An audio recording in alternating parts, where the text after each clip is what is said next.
All right, guys, let's kick this off. You already know who I am, but I'm still going to tell a little bit about myself as part of this presentation so that you can understand why I wanted to give a talk about presenting.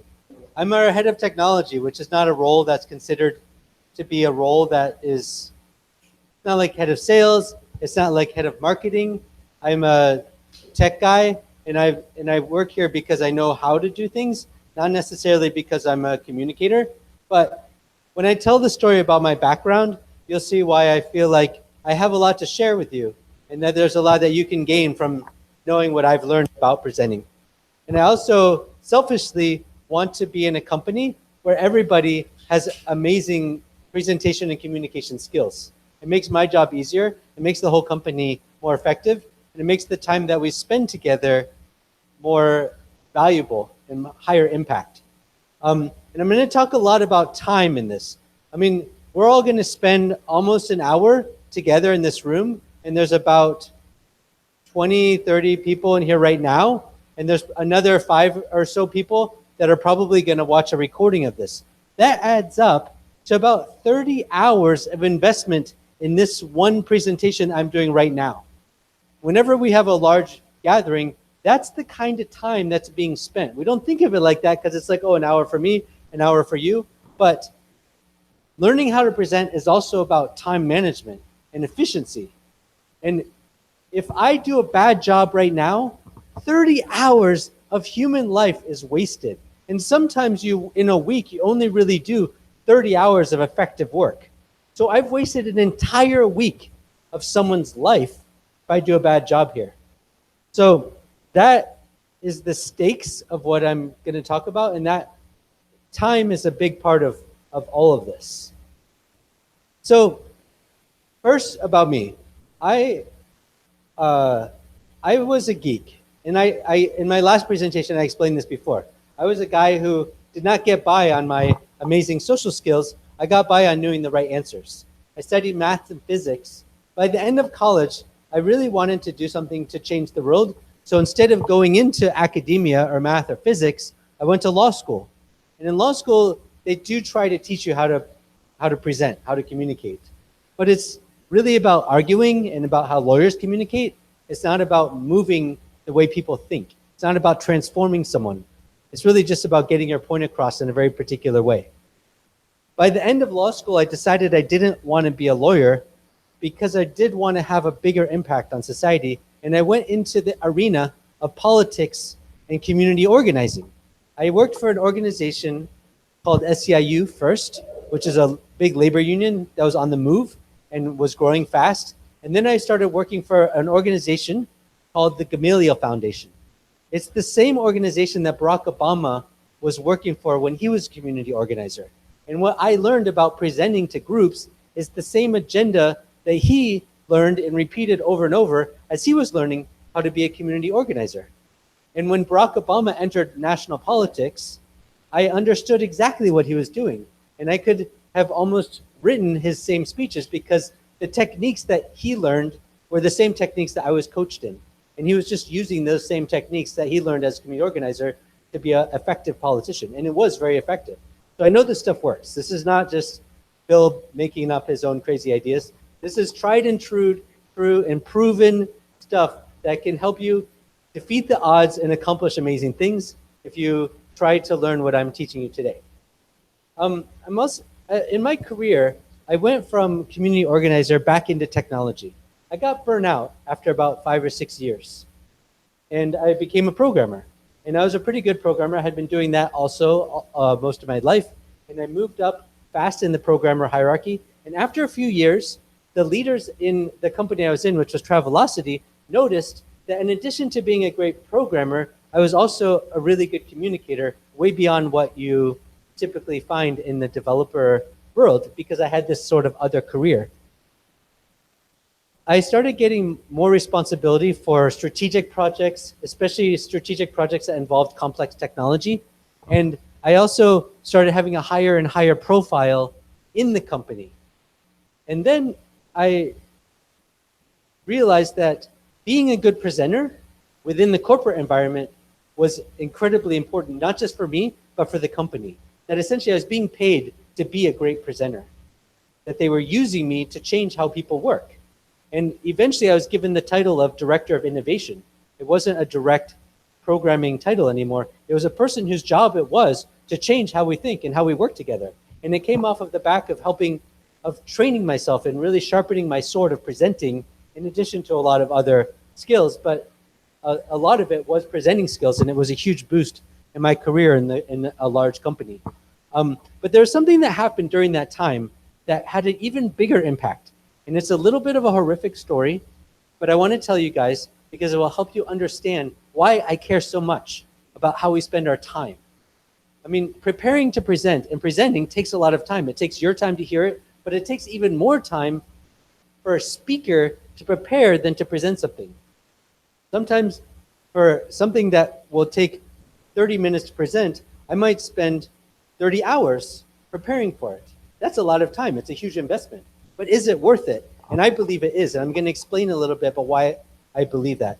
And the story is about something that happened to me while I was working at Travelocity. I was working in London, and I was woken up by a phone call from one of my colleagues who had a mid-morning meeting with her boss, her new boss, who was going to be looking at data about her performance. And I was in charge at the time of helping prepare that data.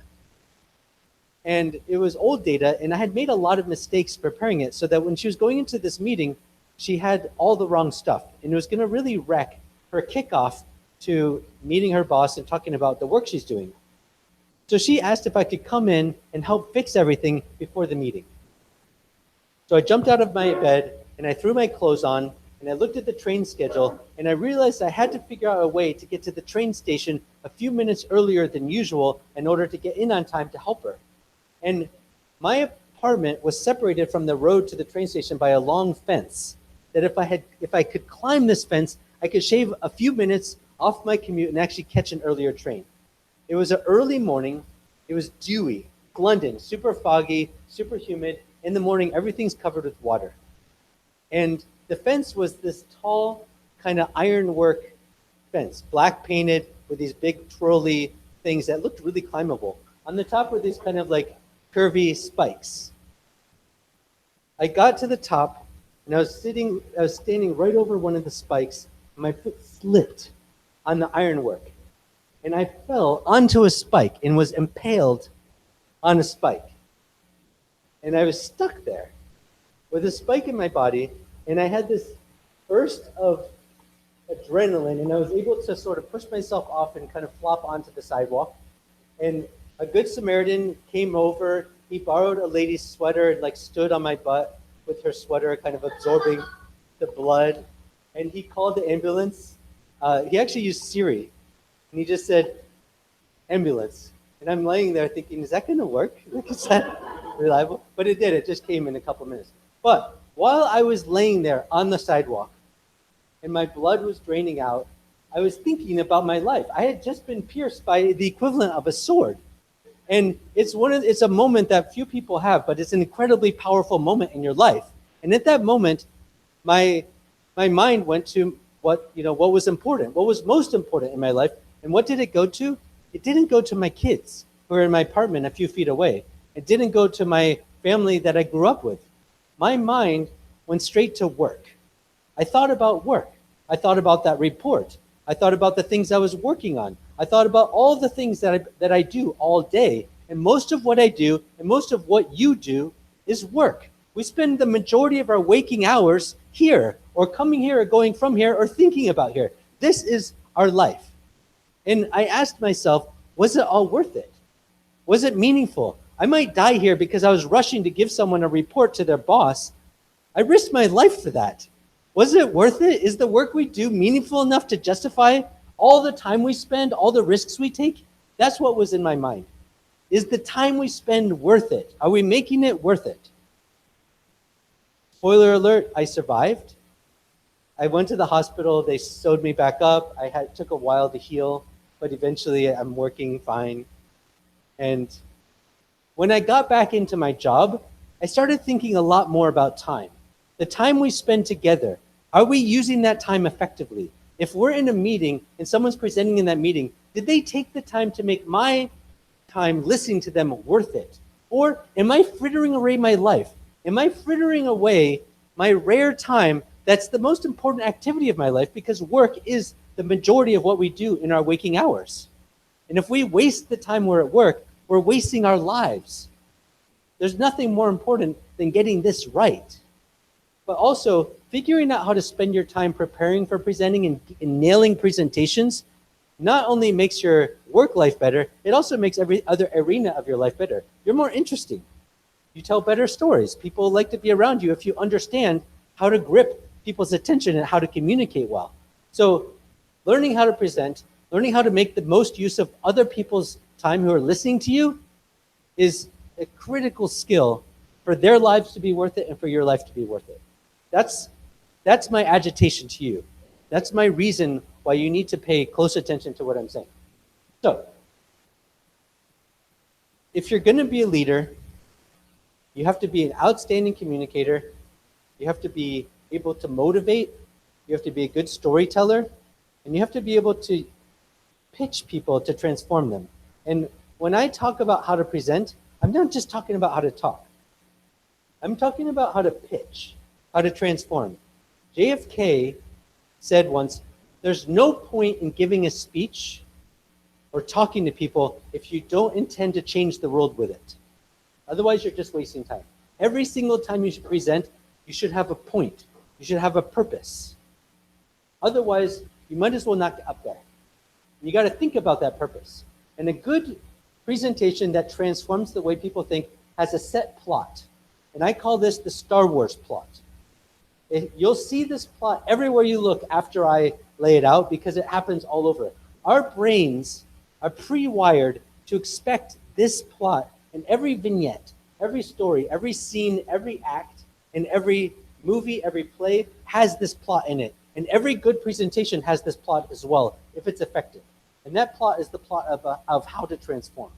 I'm going to lay out the plot, and then after I lay out the plot of all good talks, I'm going to talk about how to prepare, how to create your own version of that, how to spend your time to do that, and then how to make the speech great to hear, not just through its plot, but how it's presented. Those are the three kinds of things I'm going to give you. So the plot starts with this. First thing you do when you want to present, and this doesn't make as much of a difference in a corporate environment as it does if you're speaking to strangers, but I still take it very seriously. The first thing you always need to do is connect. You need to be a real person. You need to have the people in the audience see you as someone that they care about. They care about what you're saying, and they care a little bit about you. If you think about Star Wars, Princess Leia is in a little tiff with Darth Vader, and you see the emotions on her face as he's mean to her. And you see Luke Skywalker arguing with his aunt and uncle, his foster parents, and going through sort of everyday, day-to-day stuff. Every good story starts out with that little connection. If you're in the book club, right now you're reading Strange Objects, it starts out with the main character sort of talking about her kind of like day-to-day life and her pressure for their boss. All this stuff is to humanize the characters.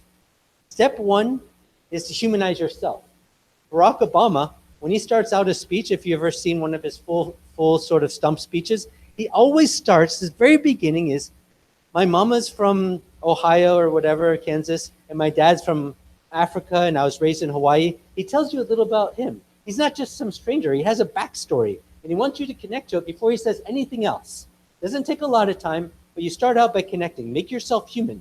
You're a real person. You're not just someone who works at Stella. You're not just a salesperson who just landed out of a spaceship on someone's video screen who's not a human being. You're a real person, and the realities of your life should cause this person to buy in to what you're going to say. So you got to give someone a little teeny tiny bit of humanity. You connect. Step one. Step two is the agitation. If you've seen Barack Obama's stump speech, or if you watch Star Wars, there's the big bang problem. They imprison Leia after catching her sending secret coded messages to a planet. They blow up Luke Skywalker's family. They destroy the entire village and murder all of these people.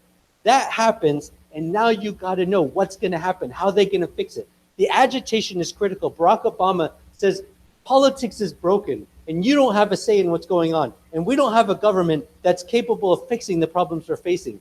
This message agitates. It gets you angry. It gets you feel like we need to do something about that. We need to know how we can get our clients to stop churning at the rate they're churning. We need to know how we can get our clients to stop comparing us to Medallia and Verint. And when I gave my security speech, I laid out a little bit about how data is leaking like crazy and we're never going to get out of this if we don't fix that.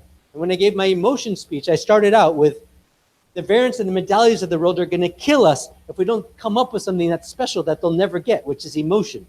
Those are the agitations. You get an agitation and it grips people for the rest. It's pulling back the bow. Create the tension. Every great story has a problem, has an agitation you start with. After the agitation, then you can deliver the solution. And that's kind of what I'm doing right now. My agitation was time. Time is short. We spend lots of time in meetings. If we don't get it right, we're wasting lives. We're killing each other if we don't get it right. That's my agitation. And now I'm giving you the tools. You feel like from hearing this that you're actually going to be able to leave this room and do something about it. That is what Yoda's job is. Yoda, or Obi-Wan Kenobi, hands the tools to Luke. He teaches them how to use the lightsaber. Barack Obama talks about how he's building an organization or a new grassroots movement whose combined strength can take on these political impossibilities and change history. That is the hope. That's the power. That's the transformation that you're giving people. Now, an important concept in all of this is who is the hero of the story. When you watch Star Wars, Luke Skywalker is kind of the hero, plus his band of friends. But also the story's not effective unless you also believe that you're like Luke. You sympathize with Luke. And in a way, Star Wars is powerful because you're the hero. You're a person who feels like you're going through this with him. And when you give a talk, the true hero is the audience. It's not you. The talk is not about how you slayed the dragon. The talk is about how you are going to help everyone else and how everyone else will slay the dragon. Together, we're going to get better at presenting. This is not about how I present. This is about you. And all great presentations have something like that in there. Now, when you're preparing for a client story, it's hard to conceive of that. You know, when Chris put together his Lane Bryant talk on Monday, it was an incredibly powerful talk. But it's a very subtle question, how is it that it's about us? Now, in many ways it is, and in many ways it's obvious, because as a product person, I need to be listening for how Lane Bryant is receiving our product, and Chris is revealing that. And I need to see what is the decision-making process for Lane Bryant to adopt Pulse, because it helps me understand how the work I do fits into our success as a company. But those connections are kind of tenuous, and it's possible that for future client stories, we could try to make those connections more obvious, that there's some kind of pitch in there. That in order to make the presentation not just about Lane Bryant, but it's about the people listening to the presentation also, it'll be remembered and it'll be more powerful and transformative. In the last bit of the plot, remember, connect, agitate, hope. The last bit is the actual slaying of the dragon. You actually slay the dragon. If you remember at the end of my security speech, the final act was for all of us to look at each other and commit to not being the weakest link. Everyone is going to sign up for Dashlane. Everyone is going to do the trainings that Jason sent out. That is a group commitment. That's action. We can slay this dragon if we do something together. You end with an ask. Now, ending with an ask is weird. You know, a lot of us we're not used to asking people to do things. But if you think about, say you were going to have a meeting with, like, say, Jordy, right? And Jordy doesn't have time to meet with everyone in the company, but you're going to have a one-on-one meeting with Jordy. You're going to think about that meeting ahead of time. Because you know Jordy's time is limited, you're going to think, what is going to be my ask for that meeting? You would think that, because you're not going to have a lot of one-on-ones with Jordy. So if you're going to have one, you're going to think about that, because you wouldn't want to waste his time without asking him for something that is mutually beneficial, something he would want to do, but you would have an agenda for that.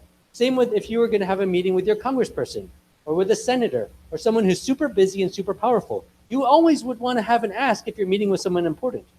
Well, your colleagues of time is important too. When you're presenting to a group of people, you're talking about using up the time of all of those people. You better have an ask. Otherwise, you didn't have a point. You want to change the way people are acting and thinking, you got to know what that change is going to be. So you end your presentation or meeting or whatever it is with an ask. The ask can be subtle. It can be something you don't say out loud necessarily if there's a reason not to. But in your mind, you need to have a way of measuring your success by whether you created the transformation, the agreement, the change that you needed to get to happen by the end of that conversation. So that's the plot. Now, to prepare for a presentation, you need to spend time figuring out all those pieces. You need to spend time coming up with the plot. You need to spend time coming up with the ask. How do you spend that time? So the first thing that you want to have in your mind is, what is your goal? You got to have a goal. Otherwise, this whole thing doesn't matter without a goal. A goal is what makes it matter. If you have your goal has an ask. Your next step is to really figure out your audience. For example, your goal could be impossible. I could go to Jason and say, I'm going to give a presentation that's going to have all these things. Are you going to be able to get better at presenting? And Jason could say, I'm never going to give a presentation, or I don't care about presentations, or I would never understand that because there's some other thing I can't do yet. Therefore, what you're going to do now isn't going to matter. So you got to figure out your audience. You got to listen. And you really need to be listening far more than you're speaking. If you're going to have something worthwhile to say, you better have listened a ton. Chris Vadola, I guarantee, only gave us the tip of the iceberg of what he knew about Lane Bryant. And to get to that iceberg, he listened for hours and days to understand Lane Bryant. And he also understands us, and he knew exactly what to say about Lane Bryant for us to receive it well. And that's listening. He's a good listener, which is what makes him a great presenter. Listening is key. You spend time listening. And when you listen, you might have to iterate on your goal. It's a back and forth feedback loop. You're listening, you're testing, you're figuring out what's going to work. What can I say that will make a difference? Which stories matter? Which stories resonate and which stories don't? I'm trying out little bits and pieces in playing with my message and my goal to iterate into something that actually has maximum impact before I actually give a presentation. That's your preparation cycle. Then you write the plot. You've learned your subject. You've listened like crazy to your audience. You know everything. You write out the exact plot I just give. How are you going to connect? What details are going to be relevant for that person to understand you? What is your agitation? What's the worst pain that I can illustrate? Is it someone sitting on a pole or laying on a sidewalk thinking about death? Is that the worst pain that I can use to make my point? What is that pain? To get people to care about what you're going to share with them, and then share it as effectively as possible, and then do your ask at the end. That is how you prepare. And preparation matters. For this talk, I prepared a ton. I've given this talk many times in the past, but even just for this one, I prepared about 6 or 7 hours to give this talk today to you. Winston Churchill, they say that he spent an hour for every minute of a speech that he gave. He spent an hour preparing. And that's nothing compared to Steve Jobs, who spent days on every single minute with whole teams supporting him for each minute of the presentations he was going to give. And those presentations mattered. They changed the world. They changed how we interact with the world.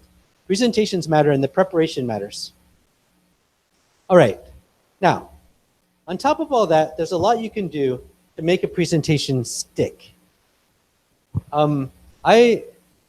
I think that at Stella, there's some things that we're going to be naturally better at than the rest of the world. And one of those is appreciation. I talk about the importance of spending our time together because I appreciate you guys. And I hope that you feel that you feel that I care about you and I appreciate you and I appreciate the time you're spending. And that comes out not just in this talk, but in every time I spend time with my colleagues. I want to emit that appreciation, and that appreciation is the same kind of thing that we're trying to create with Stella's service itself. We want everybody to feel appreciated. We're good at that. And if we can't nail appreciation, then there's no point in us doing our jobs. Appreciation goes a really long way to helping people receive what you're saying, and they feel appreciated. Now, next to appreciation comes humility. And I have a huge ego. It's hard for me to be humble, but I have to be humble because whenever someone's standing in front of you, you're always asking in your head, who is this jerk? Who's going to tell me what to do? And that little voice is drowning out what they're saying. Unless that person can effectively disable that voice by a little bit of self-deprecation, a little bit of humility. Yeah, I screwed up. I slipped. I was bad at communicating, and then I got better at it. I got burned out at that job, and then eventually I got good because I did these things, not because I'm inherently better than you, but because I did something that you can do. I'm just carrying forward a message. I'm not some hero. You're the hero. That's the humility. And that humility is important because without it, people will shut down. They won't hear what you're saying. You have to be a little humble and self-deprecating. Okay, now I'm going to give you some examples from a recent presentation that I loved. I'm sharing my screen.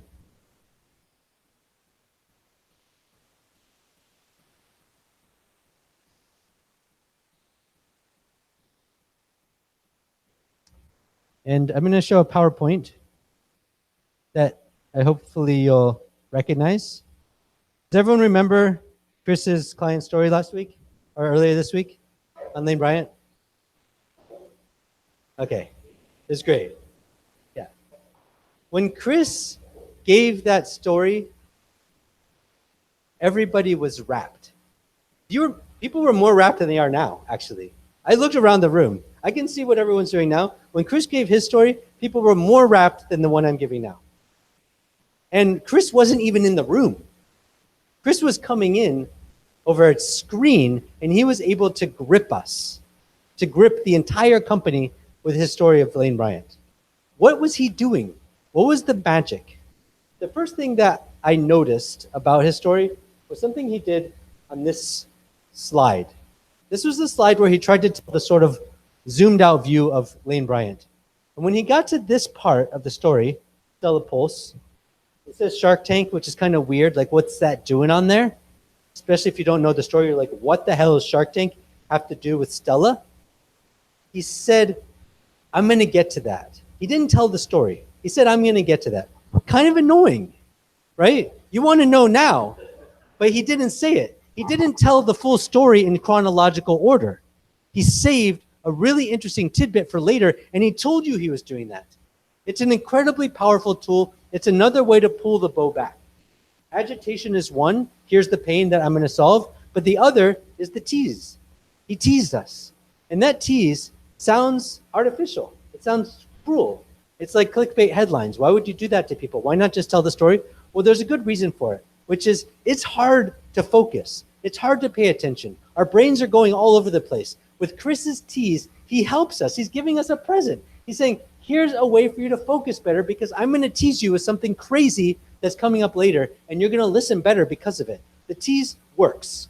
He teased us. It was great. Another thing that I really loved was this. Can anyone tell me, or raise your hand if you know where the Neiman Marcus call center is? I see like 2-3 hands. We had a client story in Neiman Marcus. They said where the call center was. They even told stories about the call center and its location. Who knows? Don't say it, but just raise your hand if you know where the call center was for Lane Bryant. Okay, I see a lot of heads now. You're supposed to raise your hand if you know it. I see a lot more hands. I guess I don't see all the hands, but I remembered crystal clear that it was in the Upper Peninsula of Michigan.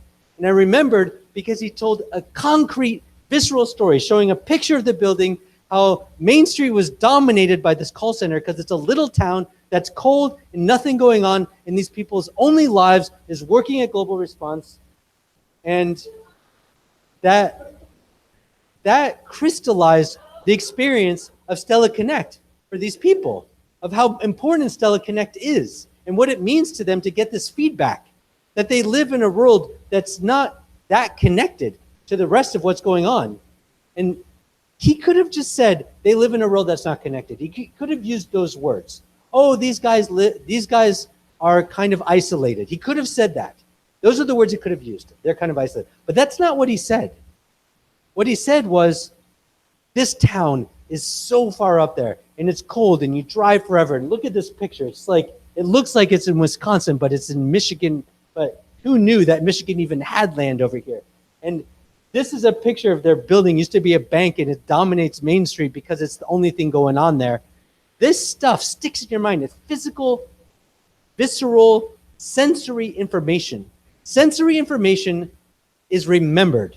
Sensory information sticks. Concepts, abstract ideas, graphs, charts, stellar ratings, that stuff doesn't stick. Chris is a natural born, maybe he's not natural born. He told me his story yesterday. He was trained in communications as well. He studied communications, he studied marketing, he worked in a call center and had to master the art of communicating until he became a leader in that world. What Chris did was a masterwork, and this is not accidental stuff. He knows how to tell a story. His expertise on telling stories is what makes him great as an account manager. Everyone talks about how good Chris is at shooting the shit with the executives that we're working with at other companies. He's telling them stories. Are you telling them stories? Yeah. He's collecting stories. He's collecting stories, and he's telling stories, and he's a master storyteller. And a great talk is just a series of vignettes of excellent stories. And someone who knows how to tell excellent stories is going to be able to succeed both in presenting and in having good relationships with people. Who remembers what this guy ended up picking for his dessert? Raise your hand. Everyone remembers. It's a visceral, sensory story. He ate all the desserts. He picked all of them. That is a concrete detail that didn't fall out of your mind. You probably have no idea what Lane Bryant's average star rating is. You probably don't even remember how many agents there were, but you remember how many desserts this guy ate. That's how the brain works. If you can figure out how to incorporate sensory information into your presentations, people will remember what you said. They don't remember the numbers. They don't remember the abstract concepts, but they remember how many desserts this guy ate. It's what you remember. It matters. It sticks. And it's the way we're wired. It's not rational. It's we're human. Humans remember physical sensory things better than abstract concepts. All right. So there's a few more things about being a great speaker. Use stories like Chris did. Don't pontificate. Potent speeches are really just a string of vignettes. When Barack Obama tells his story, he then tells other stories to tell the story. It's always through other people's mouths. Things that happened, physical things that people can relate to. My next point is a little hard to digest because we're sitting here in a room that's not optimal for presenting. And that is how to use PowerPoint. I hate PowerPoint. I'm not using PowerPoint slides at all right now. If I did, half of what I said you would miss as you were reading my slides. You can't read and hear at the same time. So when someone has slides and they're talking, you're reading ahead or reading behind or focusing on words at the same time as hearing someone talk. And you're losing that direct emotional connection with the person. But sometimes you have to have slides. For example, how effective would it have been if Chris had done his presentation without those slides? It would have been almost impossible. You need slides. So if you're going to have slides, there's a few principles. One is pictures are far better than words because they can augment what you're saying and they don't subtract as much from what you're saying. But sometimes that's not enough either. If you're going to use words, make them big enough that Leslie, look at Leslie, see how far away she is? Make them big enough that Leslie can easily read them from here. To do that, words have to be at least this tall on the paper, right? That means you're using 25, 30 point. There's no 12 point fonts in PowerPoints. That's the whole slide can only have 3 bullets max. And if you have more to say, use more slides. Don't just shrink everything down. Now, the last thing, and this goes against everything I just said, is that sometimes people will only see the PowerPoint. They won't see the presentation. That's a different thing. That's a document of what you said. And don't even use it in your presentation if you can get away with it. But if you have to, then Essentially, it's a document. And don't worry about anything else. Don't put pictures, just put your stupid talk in the PowerPoint. And the thing is, no one actually ever reads PowerPoints anyway. They just say they do. So you might even be lying to yourself if you think that this PowerPoint is going to be read by people who weren't there. Which is why we're recording this rather than making a PowerPoint. All right. So I hate PowerPoints, and you should too. Now, you also notice I have these notes here, but I didn't write out my talk. I'm not reading the notes. These notes are not verbatim of what I'm saying to you. The first couple of times I ever gave presentations, I wrote out the entire thing. But once I realized how big a difference it makes to be spontaneous, I stopped doing that. People can smell the spontaneity. They can tell. And if you've memorized something, you totally lose that connection. It's just a different experience. It's not going to be transformative. You can never get transformed by a pre-written speech. It just doesn't work. Now, lastly, passion. How Chris had us at hello. He got on there, and it only took one word for everyone to become rapt. It wasn't from the stories about desserts. It wasn't from the stories about Michigan and things like that. It wasn't from pulling the bow back with his teasers. It was from the passion. People can smell passion from 2,000 miles away. And Chris had that. Chris had passion and charisma when he delivered his talk. And that's the main reason we were all hooked into it. It's an audience's biggest turn on is the speaker's passion. If you don't get any of the other stuff I said, but you can have passion, you will win. That's all you really need. Now, all the other activities I mentioned help you emit the passion, and they also help you get more passionate because as you focus on your goal, you become more passionate. You start to concern yourself with what's going to happen.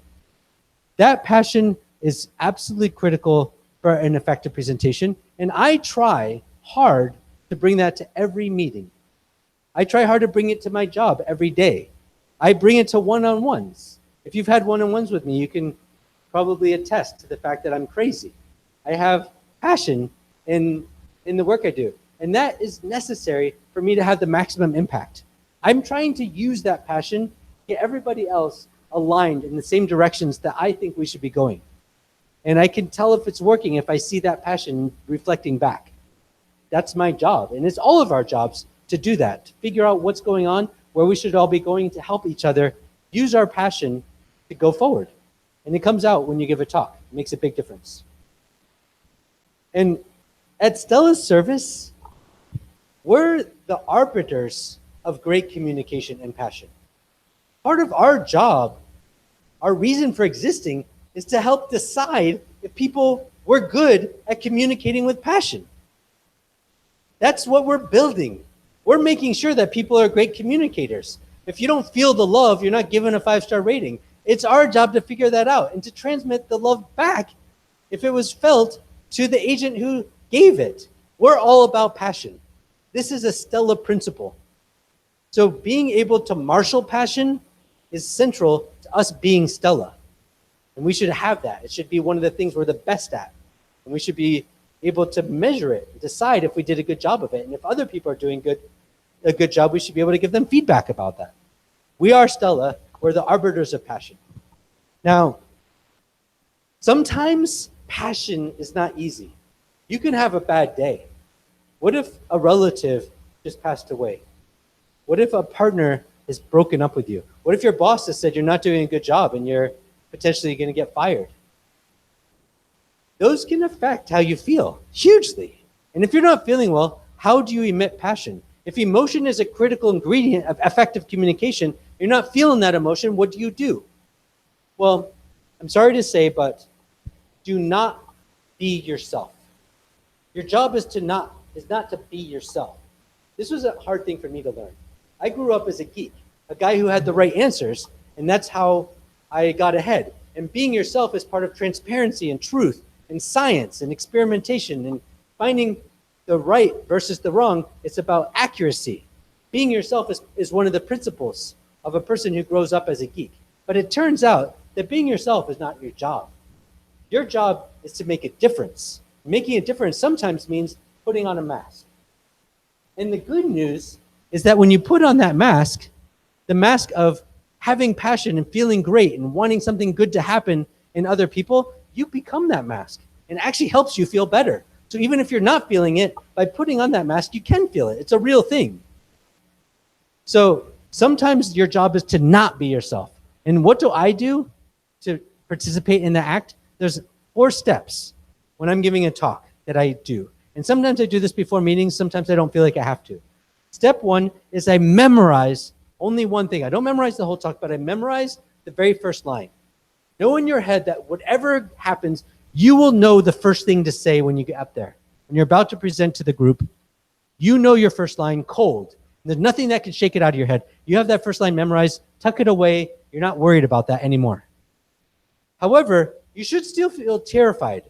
I always feel terrified before a presentation and before a meeting. And it's a healthy form of terrified because if you're pushing yourself to your limits, you should be terrified. And if you're not terrified, you're not trying hard enough to make a difference. Terrified is the proper feeling for making a difference. But you mask that terrified feeling with your own preparation and with your own put on a mask. And the next step is to breathe. Before you go into something, you listen to what Mary and Wendy have been telling us, which is a few breaths can totally change how you're feeling. Become mindful of yourself, what's going on in your body, what's going on around you. Look at the people around you objectively. What are their bodies doing? Get yourself out of the moment, out of your head. Just breathe. That helps reset your emotional state and helps reinvigorate your charisma. The next thing you do is you smile.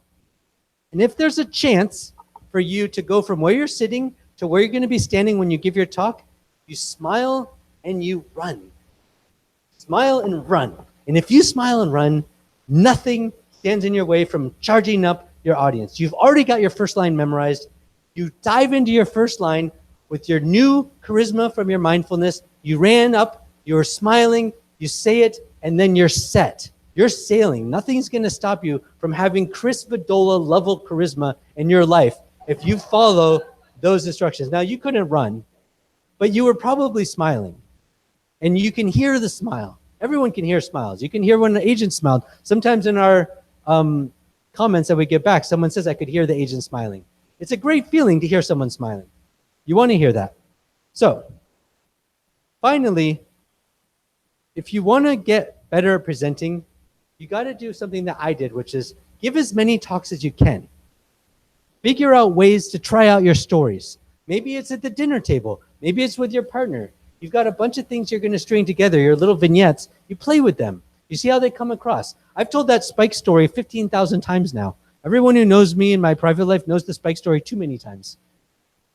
The rest of my career story, I've also told that to see how it plays out, how it's received.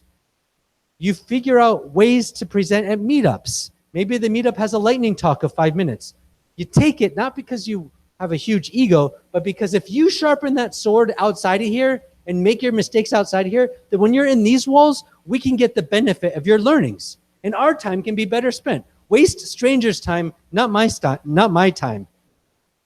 So if you get a chance to give a presentation, take the chance. It's a chance to learn. And when you get better at it, your whole life gets better. And more importantly, my life gets better. Our lives get better.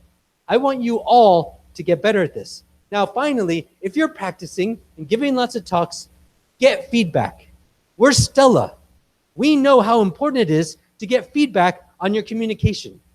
That's what we stand for. You need to act that. You need to be Stella. If you give a talk, you need to ask people, how well did I do? Find out if they actually appreciated the ask. Figure out what constructive criticism they have for you. Spend your time doing that. It's important. That's how you really get better. You have no idea what you come off as. You have no idea what you sound like until you get that feedback. And when you're going out and getting that feedback, you're also getting better at being a Stella citizen. That's what we're about. You're modeling the principles of Stella by being a great communicator and always asking for feedback, always caring how people received what you said. And that reception will give you more energy and more inspiration for your next time. And then finally, let me summarize. The plot. Connect. Remember the connect. Luke Skywalker is just a regular kid, annoying parents or foster parents. That's the connection. Then agitate. This is your plot. And if you forget this, you can always come and ask me and I'll remind you. Then you give out your core message, your message of hope, your suggestion for how things are going to change. And remembering that the hero in the story is actually the other people, the audience. It's not you, the presenter. And then finally, you commit together to go off and slay that dragon. And that last step, you actually ask for the close. You say, get your calendars out. Let's figure out when you're going to do that Dashlane sign up right now while we're sitting here. Or let's all look each other in the eye, look around the room and commit to something. Starting tomorrow morning, we will all do X. Or from now on, when we're thinking about metrics clients, we need to be pushing them this direction because it's going to cause them to be more open to connect. And that's what we learned from Lane Bryant. Or look around at the people in this room and commit to focusing on making the most of our time together. Can we do that? Look around, look around. Everybody look around. Look at this time that's being spent, this precious time that could be spent doing anything. And instead, we're all here together trying to get better at our jobs. That is our job now. We're going to try as hard as we can to make every minute we spend together as high impact as possible and to think consciously about the impact we're having on each other. Thank you.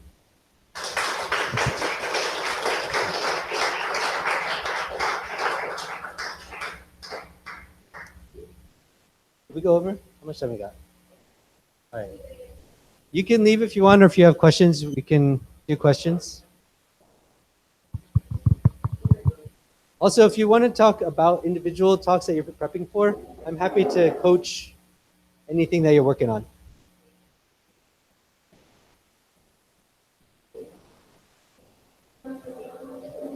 How did you do? Better?